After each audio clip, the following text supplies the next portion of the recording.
102 ஆண்டு நம்பிக்கை. எஸ்பிஎஸ் வழங்கும் சத்தான கேப்பை மாவு மற்றும் கம்பு மாவு. ஆரோக்கியமான வாழ்க்கைக்கு தினமும் எஸ்பிஎஸ். தம்பி வா தலைமை ஏற்க வா அப்படிங்கிற பல சினாரியோக்களை நம்மளுடைய அரசியலில் கடந்த காலங்களில் பார்த்துருக்கோம். இப்போ ஒரு புதுசாக ஒரு கூட்டணிக்கான ஒரு அழைப்பு வந்திருக்கிறது.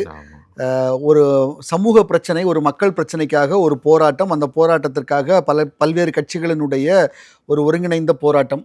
அந்த போராட்டத்தில் இது நம்ம தேர்தலுக்கும் தொடரணும் அப்படிங்கிற ஒரு அழைப்பு. மேகேதாட்டு அணை விவகாரத்தில் கர்நாடக அரசுக்கு எதிரான ஒரு போராட்டம் சென்னையில் நடக்குது. அந்த போராட்டத்தில் தமிழக வாழ்வுரிமை கட்சியினுடைய தலைவராக இருக்கக்கூடிய வேல்முருகன் அவர்கள் ஒரு கோரிக்கையை வைக்கிறாரு. அந்த கோரிக்கை மிக முக்கியமானது. நாம் இன்னைக்கு ஒரு மக்கள் பிரச்சனையில் ஒன்று சேர்ந்திருக்கிறோம். மிக விரைவாக நாம் எல்லாருமே தேர்தல் களத்திலையும் ஒன்றா நிற்கணும் அப்படிங்கிற ஒரு கோரிக்கையை வைக்கிறாரு.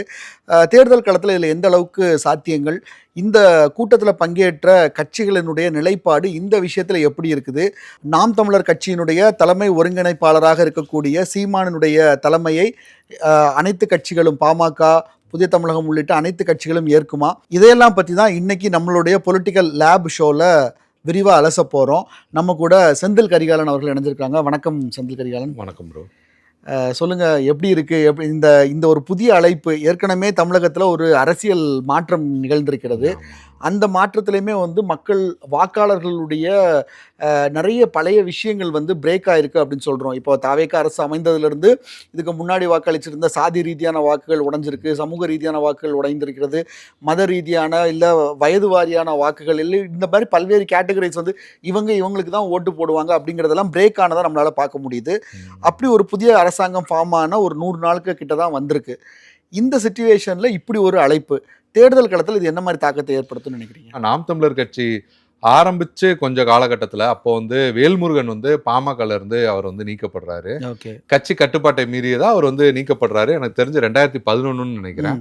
அப்போ சீமான் போய் அவரை கூப்பிட்டாரு, நீங்க நாம் தமிழருக்கு தலைமை இருக்கணும், நீங்க கூட தலைமை இந்த மாதிரி கூட இருங்க, நாங்க வேலை செய்யறோம் அப்படிங்கிற மாதிரி சீமான் சொன்னாரு. அப்படியே கட் பண்ணி இந்த பக்கம் வந்தோம்னா ஒரு 15 வருஷத்துக்கு அப்புறம் இப்போ வாங்க கூட்டணிக்கு தலைமை ஏற்க வரணும் அப்படிங்கிற மாதிரி வேல்முருகன் அழைப்பு கொடுத்துருக்கதை நம்ம பார்க்கிறோம். இதுல பல விஷயங்கள் இருக்கு. முதல்ல நம்ம பார்த்தோம்னா வேல்முருகன் திமுக கூட்டணியில இருந்தாரு. கடைசி நேரத்துல அவர் 2 இடங்கள் 3 இடங்கள்லாம் கேட்டாரு. டிஎம்கேல ஒரு இடம், உதயசூரியன் சின்னம்னு சொல்லிட்டாங்க. அதாவது கூட்டணியில இருந்து வெளியில தனியா போட்டிட்டாரு. தற்போது அவர் கிளைம் பண்ற ஒரு சில இடத்துல 12,000 வாக்குகள் அவங்க சகோதரர் வாங்கியிருக்காரு. அதையும் தாண்டி பல தொகுதிகளில் 2,000 இந்த மாதிரியான வாக்குகள்லாம் வாங்கியிருக்காங்க, 1000 இந்த மாதிரி. ஸோ திமுக பல இடங்களில் தோத்ததுக்கு தாவகா தான் காரணம் அப்படிங்கிற மாதிரி அவர் கிளைம் பண்ணிக்கிறாரு. இது ஒரு பக்கம் இருக்கு. இன்னொரு பக்கம் பாஜக அதிமுக கூட்டணியில் இருக்காங்க. டிவிகேவை அவர் கடுமையாக விமர்சனமும் பண்ணியிருக்காரு. ஸோ இதையெல்லாம் தாண்டி அப்போ இருக்க ஒரே வாய்ப்பு தனியாக நின்னும் பார்த்தாச்சு, எந்த விதமான இதுவும் ஒர்க் அவுட் ஆகலை அப்படின்ற போது ஏதாவது ஒரு கூட்டணியை உருவாக்கலாம் அப்படிங்கிற மாதிரி அவரோட முயற்சிகள் அப்படிங்கிறது இருக்கு. அதன் அடிப்படையில் அவர் பாமக, புதிய தமிழகம், நாம் தமிழர் உள்ளிட்ட எல்லா கட்சிகளுக்கும் அழைப்பு கொடுக்கிறாரு. அதுலேயும் தமிழ் சமூகங்கள், தமிழ் குடிகள் அப்படிங்கிற மாதிரியான ஒரு அழைப்பு அப்படிங்கிறதையுமே பார்க்க முடியுது. இன்னொரு புறம் அவங்க தரப்பு, அதாவது அவங்க கட்சி வட்டாரத்தில் நம்ம பொதுவாக விசாரிக்கும் போது அவங்க என்ன சொல்றாங்கன்னா, வெளிநாடுகளில் இருக்க தமிழர்கள், அப்புறம் இங்கே இருக்கிற நிறையா தமிழ் தேசியவாதிகள், இவங்கெல்லாம் தமிழ் அமைப்புகள், தமிழ் கட்சிகள் எல்லாம் முதல்ல ஒன்று சேருங்க அப்படிங்கிற கோரிக்கையை நீண்ட நாட்களாக அவர்கிட்ட முன்வைக்கிறாங்க. அதற்கான ஒரு முன்னெடுப்பாக தான் எங்கள் தலைவர் பேசியிருக்காரு அப்படின்னா உங்களோட கட்சி நிர்வாகிகளுமே சொல்றாங்க. ஸோ இதில் இந்த மாதிரியான கணக்குகள் அப்படிங்கிறது தான் இருக்கு. ஓகே, ஸோ இதை நான் பார்ட்டி வைஸாக நான் பிரித்து பார்க்கணும் அப்படின்னு நானும் நினைக்கிறேன். இதில் மிக முக்கியமாக நம்ம பேச வேண்டிய ஒரு கட்சி அப்படிங்கிறது நாம் தமிழர் தான். நாம் தமிழருக்கு இந்த விஷயத்தில் என்ன நிலைப்பாடு இருக்கும் நம்ம அடுத்தடுத்த கட்சிகளை பற்றி அடுத்து பார்க்கலாம். முதல்ல நாம் தமிழர், ஏன்னா அவங்கள தான் நீங்கள் கூட்டணிக்கு தலைமை ஏற்க வாங்கங்கிற அளவுக்கு அவங்களை கூப்பிடுறாங்க.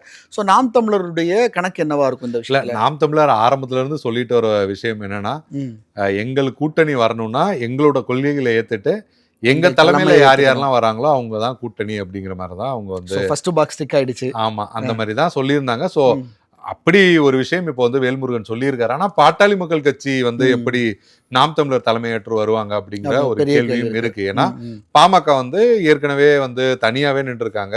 தனியா நின்று 6% வாக்குகள் அப்படிங்கிறதுமே கூட வாங்கியிருக்காங்க. நாம் தமிழருமே வாங்கியிருக்காங்க. இருந்தாலும் நிறைய எம்எல்ஏக்கள் ஜெயிச்சிருக்காங்க, மத்திய அமைச்சரவையில் இருந்திருக்காங்க. அப்படின்னும் போது பாமக நாம் தமிழர் தலைமையை ஏற்பாங்களா அப்படிங்கிறது மிகப்பெரிய ஒரு கேள்விக்குறியா தான் வந்து இருக்கு. ஓகே. மற்றபடி நம்ம பார்த்தோம்னா நாம் தமிழரோட ஸ்டாண்ட் என்னவா இருக்கு அப்படின்னு பார்த்தோம்னா, நீங்க சொன்ன மாதிரி நாம் தமிழரை ஏத்துக்கிட்டு வர்றவங்கள வந்த கட்சிகள் வந்து அவங்க நிச்சயமா அதை வந்து கண்டிப்பா பரிசீலிப்பாங்க அப்படிங்கிற மாதிரி தான் பார்க்க முடியுது.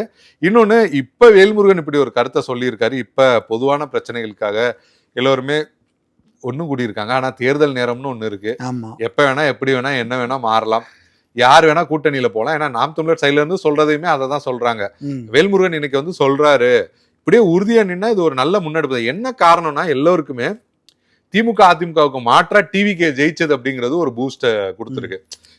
தனுஷ் வரைக்கும் அதானே வந்திருக்கு. ஆமா, ஏதோ ஒரு மாற்றம் வந்து இருக்கு. மக்கள் வந்து ஏதோ ஒரு இதை வந்து வாக்களிக்கிறாங்க. இப்ப இவங்களாம் தனியா நிற்கும் போது கம்மியான வாக்குகள் தான் வாக்க முடியுது. சரி, சேர்ந்து ஏதாவது ஒண்ணு ட்ரை பண்ணல. ஏன்னா திரைப்பிரபலங்களுக்கு இருக்கிற வாய்ப்பு இவங்களுக்கு கிடையாது. அவங்களுக்கு ஒரு மிகப்பெரிய ஒரு கவர்ச்சி இருக்கு. அதன் மூலமா அவங்க வந்து ஈஸியா வந்து ரீச் ஆயிடுறாங்க. மிகப்பெரிய அளவுல வாக்குகளும் கிடைக்குது. ஆனா மற்ற கட்சிகள், இயக்கங்கள் படிப்படியா தான் போக வேண்டிய ஒரு சூழல் இருக்கிறதை நம்ம வந்து பார்க்கிறோம். நீண்ட காலமாவே தமிழ்நாட்டில் வந்துக்கிட்டு இந்த மூன்றாவது அணி அப்படிங்கிறதுக்கு இடமே இல்லைங்கிறது தான் நம்மளுடைய ஒரு 20-25 ஆண்டுகளாகவே பார்த்தாலும் சரி, இல்லை அதுக்கு முன்னாடி இருக்கக்கூடிய காங்கிரஸ் திமுக ஆட்சி காலமாக இருந்தாலும் சரி, எப்போவுமே வந்து பார்த்தீங்க அப்படின்னா மூன்றாவது அணிக்கான வாய்ப்புங்கிறது பல முயற்சிகள் எடுத்து தோல்வியில் தான் முடிஞ்சிருக்கு. இப்போ இங்க மூன்றாவது அணின்னு இல்ல, மூன்றாவதாக தனியா ஒருத்தர் இருந்து ஆட்சியை பிடிக்கிற அளவுக்கு வந்துட்டாரு. ஸோ இது நான்காவது அணிக்கான ஒரு விஷயமா அப்படிங்கிற ஒரு கேள்வி வருது. ஸோ இப்போ ஒரு ப்ரையாரிட்டியா வச்சு பார்க்கும்போது இதை எந்த இடத்துல நம்மளால வைக்க முடியும்? ஒரு மக்கள் ஆதரவு அடிப்படையில் ஜனநாயக நாட்டில் நம்ம கண்டிப்பா வந்துக்கிட்டு வாக்கு சதவீதம் அடிப்படையில் நம்ம அதை பேச முடியாது. பட் இருந்தாலும் ஜனநாயக நாட்டில் தேர்தலை எதிர்கொண்டு தான் நீங்க வந்து மக்களுடைய பிரதிநிதியா ஆக முடியும் அப்படிங்கிற ஒரு நிலைமையில இந்த இப்படி ஒரு கூட்டணி ஃபார்ம் ஆகக்கூடிய பட்சத்துல அது எந்த இடத்துல இருக்கும், நீங்க எந்த இடத்துல பிளேஸ் பண்ண முடியும் நீங்க நினைக்கிறீங்க? இல்ல, அதுதான் என்னன்னா, நீங்க இப்ப மூன்றாவது அணி, இப்ப மக்கள் நல கூட்டணி அப்படின்னு ஒரு அணி உருவாகுறாங்கன்னா, அவங்க வந்து முதல்வர் வேட்பாளர் விஜயகாந்த், முதல்வர் அப்படிங்கிற மாதிரி ஒரு மிகப்பெரிய ஒரு கணக்குகளோட அவங்க வந்து களமிறங்குறாங்க. ஒருவேளை இவங்க ஒரு புதிய தமிழகம், தமிழக வாழ்வுரிமை கட்சி, நாம் தமிழர், மற்ற சின்ன சின்ன அமைப்புகள், இப்ப திருமாறன் அவர் இருக்கார், அவரோட அமைப்பு, இந்த மாதிரி பலரோட இந்த அமைப்புகள் எல்லாம் ஒரு வேளை ஒன்று சேர்ந்து இருந்தாலுமே கூட சீமான் அவர்களை தான் முதல்வர் வேட்பாளராக சொல்லுவாங்க. ஆனா அவங்களோட கணக்கு என்னவா இருக்கும் அப்படின்னு நம்ம பார்த்தோம்னா, குறைந்தபட்சம் ஒரு 4-5 பேர் எம்எல்ஏ ஆகுறது, ஒரு இல்லைன்னா ஒரு 1-2 பேர் தலைவர்களாவது எம்எல்ஏ ஆகி சட்டமன்றத்துக்குள்ள போறது அப்படிங்கிற மாதிரியான கணக்கா தான் இருக்கும். இப்ப உள்ள சூழல் கூட நம்ம வந்து பார்த்தோம். நாத்தாக்கா வந்து அந்த மாதிரி இதே சூழல் தொடர்ந்தா நாங்க பாக்குறோம். இது வந்து ஒரு நல்ல விஷயம் தான் சொல்றாங்க. ஆனா இப்போதைக்கு நாம் தமிழருக்கு ஒரு தேவை என்னவா இருக்குன்னா, அம்பாசமுத்திரம் அப்படிங்கிறது ரொம்ப இடைத்தேர்தல் நிக்கிறது அப்படிங்கிறது ரொம்ப முக்கியமான ஒரு விஷயமா இருக்கு. அப்படின்னும் போது தற்போது என்டிகேக்கு அப்படி ஒரு தேவையுமே இருக்கிறதே நம்ம பார்க்கிறோம். இது ஒரு லார்ஜர் பெர்ஸ்பெக்டிவ்க்கான ட்ரையல் ஆட்டு இந்த இடைத்தேர்தலை பயன்படுத்திக்கிறதுக்கான வாய்ப்பு இருக்குது. இப்போ நீங்க சொன்ன மாதிரி நீண்ட காலமா தேர்தல் வரும்போது தான் இதை பத்தின விஷயங்கள்லாம் நம்ம பார்க்க முடியும் முதல்ல சொன்னீங்க இல்லையா? ஸோ இடைத்தேர்தல் அப்படிங்கிறது எப்படி பார்த்தாலும் ஒரு 5-6 மாதத்துக்கு உள்ளால வருவதற்கான சாத்தியங்கள் இருக்கிறத நம்மளால புரிஞ்சுக்க முடியுது. ஸோ இந்த இடைத்தேர்தலில் ஒரு ட்ரையல் ரன்னா இருக்கிறதுக்கு சான்சஸ் இருக்குதா? இந்த நிச்சயமா இருக்கு. ஏன்னா நீங்க ஏற்கனவே அதிமுகவோட பொது வேட்பாளர் சீமான் அப்படிங்கிற தகவல் எல்லாம் வந்துச்சு. ஆனா அதற்கான வாய்ப்புகள் கண்டிப்பா இருக்காதுன்னு வச்சுங்களேன். ஆனா அதையும் தாண்டி நீங்க பாத்தீங்கன்னா, இப்ப சீமான் ஒரு பொதுவான ஒரு வேட்பாளரா இருக்கலாம். எப்படின்னா இந்த மாதிரியான கட்சிகள், அமைப்புகளோட ஒரு வேட்பாளர், இப்ப உதாரணத்துக்கு புதிய தமிழகம்க்கு அந்த மாவட்டத்துல அந்த தொகுதிகளில் கணிசமான வாக்குகள் இருக்கு. இப்ப திருமாறன் இருக்காருன்னா அவருக்கான ஒரு கணிசமான ஆதரவு அப்படிங்கிறது இருக்கும். அப்படி இந்த அமைப்புகள் எல்லாம் சேர்ந்து அதன் மூலமா கொஞ்சம் ஏற்கனவே இருக்கிறத விட கொஞ்சம் பூஸ்டப் பண்ணி, இப்ப தனியரசு இருக்காரு, இப்ப கொங்கு பகுதியில ஏதாவது ஒருனா கொங்கு நாடு இளைஞர் பேரவை அவங்களுமே இருக்காங்க, அப்படி ஒரு பூஸ்டப் பண்ணி கொடுக்கலாமா அப்படிங்கிற மாதிரியான ஒரு முயற்சிகள் தான் இருக்கு. முதல் இலக்கா அம்பாசமுத்திரம் தொகுதியில சீமானை ஜெயிக்க வைக்கணும் அப்படிங்கிறது வேல்முருகனோட ஒரு முக்கியமான இலக்கா இருக்கு. அவர் சட்டமன்றத்துக்கு போகணும், கண்டிப்பா அவர் வந்து ஜெயிக்க வைக்கணும் அப்படிங்கிற ஒரு முடிவோட களமிறங்கிதான் இந்த வேலைகள்லாம் வந்து அவர் வந்து செய்யறாரு அப்படிங்கிற தகவல்கள் தான் நமக்கு வந்து வருது. ஓகே. 2026 தேர்தலுக்கு முன்னாடி திமுக கூட்டணியில இருந்த கட்சிகள் எல்லாமே பெரும்பாலும் வந்து பாத்தீங்க அப்படின்னா தாவேகா பக்கம் போயிடுச்சு. அங்க ஒரு தனி அணி ஃபார்ம் ஆனதை நம்மளால பார்க்க முடியுது. இப்போ நெருக்கத்துல அதுல ஒரு பெரிய மாற்றம் வருவதற்கான சூழல் எதுவும் தற்போதைக்கு இல்லை அப்படிங்கறத நம்மளால புரிஞ்சுக்க முடியுது.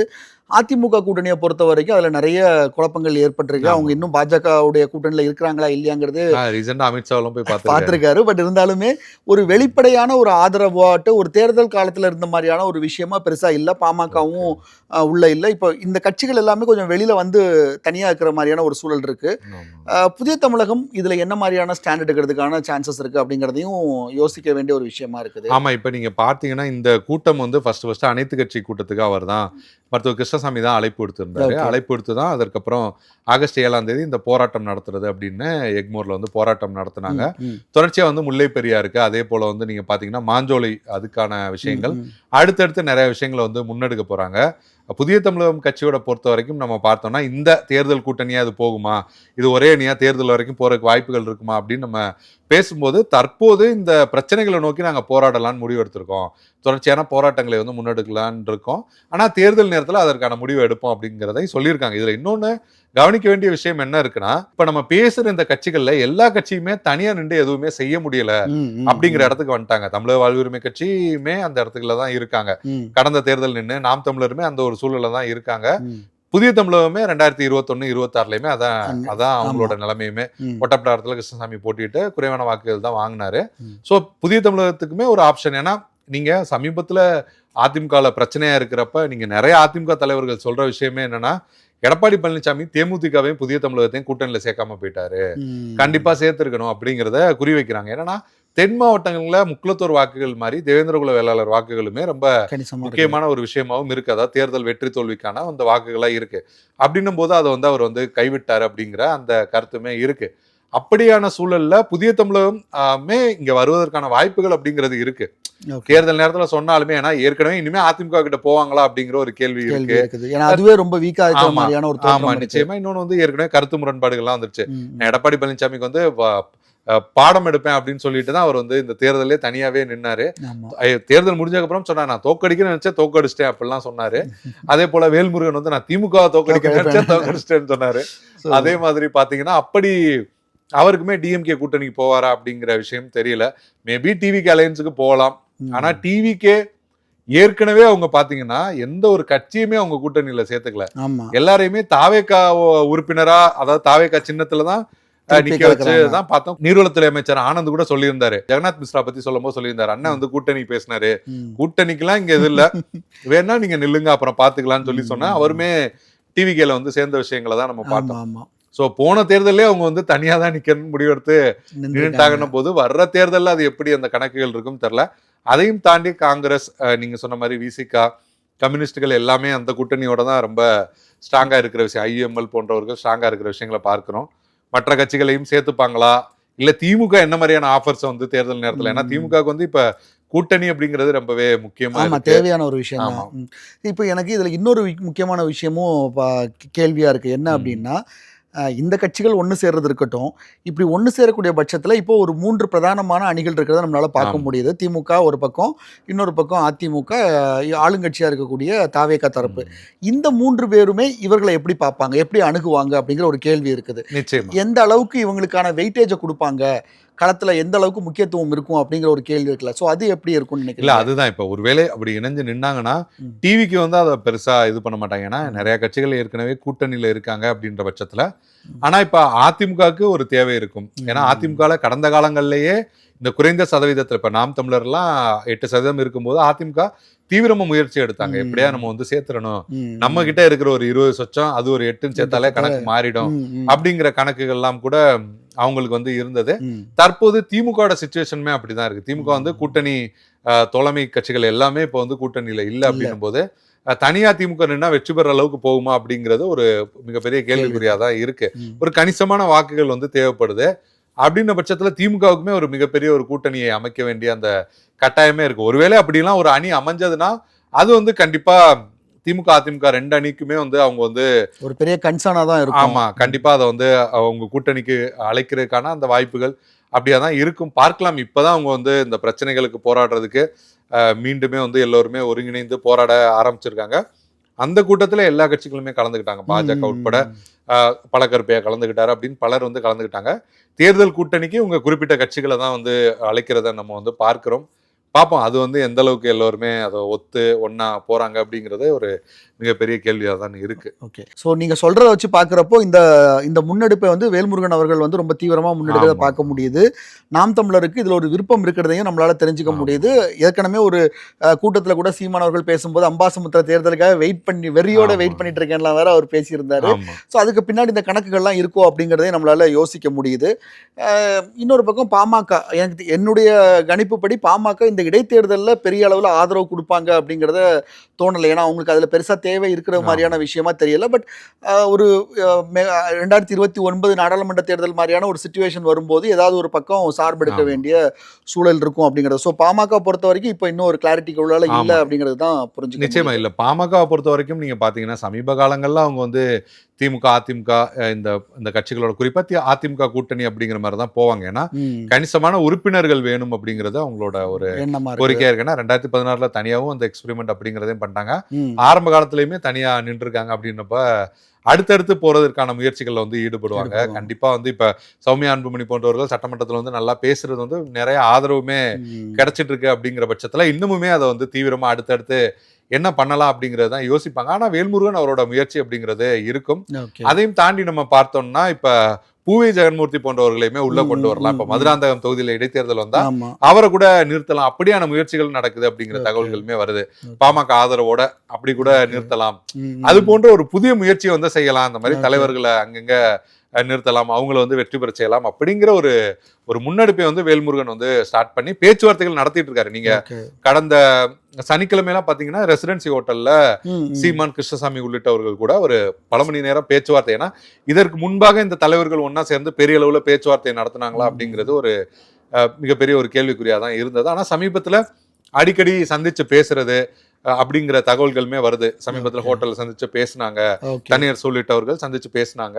அடுத்தடுத்து சந்திப்புகள் நடக்குதுன்னு சொல்றாங்க. பார்க்கலாம் அந்த சந்திப்புகள் வந்து எந்த அளவுக்கு போகுது அப்படிங்கிறது. பாமக நம்ம நீங்க சொன்ன மாதிரி அவங்க வந்து அடுத்தடுத்து எப்படி போறது அப்படிங்கறது தான் பார்ப்பாங்க. ஸோ அரசியல் கணக்குகள் எல்லாம் பார்ப்பாங்க. வாக்கு வங்கி என்ன இருக்கு, இப்ப அதிமுக பாமக வாக்கு ஒண்ணு சேர்ந்தா ஒரு வெற்றி அப்படிங்கிற இடத்துக்கு வரும். சோ இப்ப வேல்முருகன் இருக்காரா இல்ல சீமான் இருக்காரு, மற்ற விஷயங்கள் எல்லாத்தையும் ஒரு கணக்கு பார்ப்பாங்க.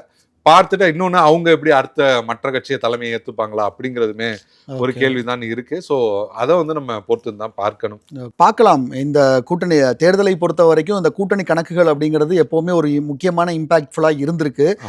தமிழ்நாட்டை பொறுத்த வரைக்குமே இப்போ 3வது அணிக்கான வாய்ப்புகள் இல்லைங்கிற ஒரு சிச்சுவேஷன்ல அவங்க புதுசாக ஒரு கட்சி வந்து சில மாற்றங்களை உருவாக்குனதுனால இங்கே பல்வேறு கணக்குகளுமே இப்போ புதுசாக ரீஅரேஞ்ச் பண்ணுற விஷயங்கள்லாம் பண்ணுற இந்த ஆட்டத்தெல்லாம் கலைச்சி போடும், முதல்ல இருந்து ஒரு ஆட்டத்தை ஆரம்பிப்போம் அப்படிங்கிற மாதிரியான நிறைய முன்னெடுப்புகள் நடக்கிறத நம்மளால பார்த்துக்க முடியுது. ஸோ இந்த ஒரு விஷயத்தையும் அப்படிதான், இவங்கெல்லாம் ஆல்ரெடி தேர்தல் களத்தை நல்லா தெரிஞ்ச நபர்கள் தான். ஆனால் தனியாக நின்று பெருசாக வாக்குகளை பெற முடியாத கட்சிகளாக தான் இருந்திருக்கு. இவங்கெல்லாம் ஒன்று சேர்றப்போ என்ன மாதிரியான தாக்கத்தை களத்தில் ஏற்படுத்தும் அப்படிங்கிறத கவனிக்க வேண்டியதாக இருக்குது. ரெண்டாவது, இப்போ ரூலிங் பார்ட்டியாட்டு டிவிக்கே இருந்தாலுமே மற்ற 2 தரப்புகள் அதிமுகவும் சரி திமுகவும் சரி இது நம்மளுடைய அரசின் மீதான எதிர்ப்பு ஓட்டுகளை பிரிக்கக்கூடிய ஒரு சூழல் வந்துருமோ அப்படிங்கிறதையுமே வந்துட்டு அவங்க ரொம்ப கூர்ந்து கவனிக்கிறதையும் நம்மளால பார்த்துக்க முடியுது. பட் நீங்க சொன்ன மாதிரி இது அடுத்தடுத்த சந்திப்புகள் மூலமா இந்த கூட்டம் வந்துகிட்டு அடுத்த கட்டத்தை நோக்கி நகர்றதை நம்மளால புரிஞ்சுக்க முடியுது. ஆனா இது ஒரு இனிஷியல் ஸ்டேஜ்ல தான் இருக்கு அப்படிங்கிறதையும் நம்மளால ஷோர் ஷார்ட்டா தெரிஞ்சுக்க முடியுது. பார்க்கலாம் இது எப்படி போகும், அடுத்தடுத்த கட்டங்களுடைய இந்த டெவலப்மெண்ட்ஸ் எப்படி இருக்கும் அப்படிங்கிறத தொடர்ச்சியா பார்க்கலாம். ஆனா அது ஒரு புதிய முன்னெடுப்பு அப்படிங்கிற அளவுல நம்மளால நிச்சயமா சொல்ல முடியும். மீண்டும் ஒரு பொலிட்டிக்கல் லேப் நிகழ்ச்சியில இன்னும் ஒரு விரிவான பின்னணி தகவல்களோடு உங்களை சந்திக்கிறோம். அதுவரை உங்களிடமிருந்து விடைபெறுவது நான் உங்கள் பிரேம். உங்கள் ஆரோக்கியமே எங்கள் சந்தோஷம். 92 ஆண்டு பாரம்பரியமிக்க SPS நிறுவனம் வழங்கும் சத்துக்கள் நிறைந்த கேப்பை மாவும் கம்பு மாவும் இயற்கை சுவையுடன் குடும்பம் முழுவதும் ஆரோக்கியம் பெற இன்றே வாங்கி பயன்படுத்துங்கள்.